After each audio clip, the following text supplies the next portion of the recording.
భద్రాద్రి కొత్తగూడెం జిల్లా వ్యాప్తంగా రెండవ విడత గ్రామ పంచాయతీ ఎన్నికలు 7 మండలాల్లో కొనసాగుతున్నాయి. జిల్లా వ్యాప్తంగా 156 సర్పంచ్ స్థానాలను 1384 వార్డు మెంబర్ల స్థానాలకు ఎన్నికలు జరుగుతున్నాయి. మధ్యాహ్నం 1 గంట వరకు కొనసాగనుంది. ఇక అనంతరం ఓట్ల లెక్కింపు ప్రక్రియ నిర్వహించి అధికారులు ఫలితాలను ప్రకటించనున్నారు. ఇక దీనిపై మా ప్రతినిధి శ్రీనివాస్ లైవ్ ద్వారా అందిస్తారు మరింత సమాచారాన్ని. చెప్పండి శ్రీనివాస్, అప్డేట్స్ ఏంటి? అక్కడ ఎలాంటి చర్యలు తీసుకున్నారు చెప్పండి. ఉమ్మడి ఖమ్మం జిల్లాలో ఈ రోజు ఉదయం 7 గంటలకు రెండవ దఫా గ్రామ పంచాయతీ ఎన్నికలు ప్రశాంతంగా కొనసాగుతున్నటువంటి నేపథ్యం ఉంది. కరుడుగట్టిన అటువంటి చలి, ఎముకలు కొరికే చలి ఉన్నప్పటికీ కూడా వృద్ధులు కావచ్చు, అలాగే నడి వయస్కులు కావచ్చు, ఈ యొక్క ఓటు హక్కును వినియోగించుకునేటందుకు ఏజెన్సీ ప్రాంతంలో ఇంత చలి ఉన్నప్పటికీ కూడా ఉదయం 7 గంటల నుంచే ఈ యొక్క బార్లు తీరి హడావుడిగా తమ ఓటక్కును వినియోగించుకుంటున్నటువంటి నేపథ్యం కూడా ఉంది. అలాగే భద్రాద్రి కొత్తగూడెం జిల్లాలో గ్రామ పంచాయతీలు రెండో విడత 156 గ్రామ పంచాయతీలు, అలాగే వార్డులు 1384, ఓటర్లు వచ్చేసి 1,96,674 మంది, అలాగే మహిళలు వచ్చేసి 1,01,246 మంది, పురుషులు వచ్చేసి 95,418 మంది ఓటర్లు వినియోగించుకుంటున్నటువంటి నేపథ్యం ఉంది. అలాగే ఖమ్మం జిల్లాలో వచ్చేసి జరుగుతున్నటువంటి రెండో విడత ఎన్నికలు 183 గ్రామ పంచాయతీలు, అలాగే వార్డులు వచ్చేసి 1,686 వార్డులకు ఈ యొక్క రెండవ దఫా ఎన్నికలకు ఓటర్లు తమ ఓటర్ను వినియోగించుకుంటున్నటువంటి నేపథ్యం ఉంది. పోలింగ్ కేంద్రాలు మొత్తం కూడా ఖమ్మం జిల్లాలో వచ్చేసి 1,526 పోలింగ్ కేంద్రాలు, అలాగే సమస్యాత్మక పోలింగ్ కేంద్రాలు మాత్రం 304 పోలింగ్ కేంద్రాలు ఉన్నటువంటి నేపథ్యం ఉంది.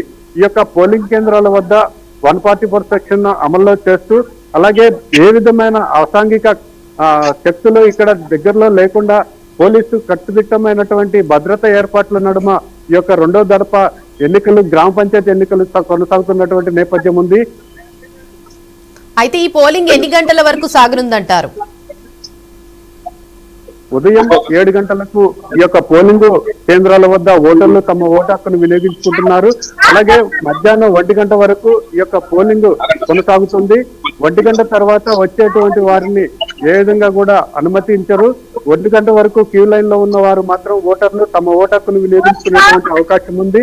1 గంట అనంతరం లంచ్ అనంతరం కూడా 2 గంటల నుంచి తమ గ్రామ పంచాయతీల్లో జరిగినటువంటి ఓటర్లు వినియోగించుకున్నటువంటి ఓటర్కు ఏదైతే ఉందో కౌంటింగ్ కేంద్రాల వద్ద కౌంటింగ్ ప్రారంభం కానున్నటువంటి నేపథ్యం ఉంది. ఈ రోజు సాయంత్రానికి మొత్తం కూడా ఈ యొక్క గ్రామ పంచాయతీ ఫలితాలు వచ్చేటువంటి అవకాశం ఉంది. అయితే పోలింగ్ స్థలాల్లో ఏమైనా గొడవలు జరిగే ప్రమాదం ఉందంటారా? పోలీసు భద్రత కట్టుదిట్టమైనటువంటి చర్యలు తీసుకోవడంతో ఎక్కడ కూడా ఏ విధమైనటువంటి గతంలో జరిగినటువంటి ఎన్నికలకు భిన్నంగా ఏ విధమైనటువంటి అసాంఘిక శక్తులు ఇక్కడ దరిదాపుల్లో జరగకుండా, ఏ విధమైనటువంటి గొడవలు జరగకుండా భద్రతా ఏర్పాట్లు కట్టుదిట్టంగా చేసినటువంటి నేపథ్యంలో అలాంటివి ఏ విధంగానూ జరగడానికి అవకాశం లేదని చెప్పుకోవచ్చు. అయితే మనం విజువల్స్ లో కూడా చూసుకోవచ్చు, ప్రజలు చాలా మంది వస్తూనే ఉన్నారు. సో ఇప్పటి వరకు ఎంత శాతం వరకు అయి ఉండొచ్చు పోలింగ్ శాతం? అంటే ఇప్పటి వరకు కూడా దాదాపు 30% వరకు తమ ఓటు హక్కును వినియోగించుకున్నటువంటి నేపథ్యంలో ఓటర్లు కూడా బార్లు తీరు నిల్చున్నటువంటి నేపథ్యం కూడా కనపడుతుంది. మనం విజువల్స్ లో చూస్తున్నాము.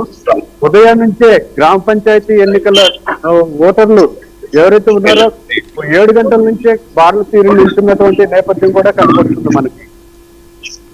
అయితే రిజల్ట్స్ ఎప్పటి వరకు ప్రకటించే అవకాశం ఉందంటారు Srinivas?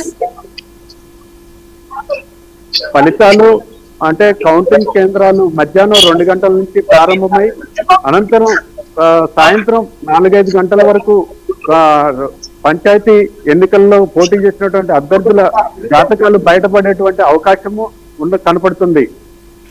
Right, thank you for the update Srinivas.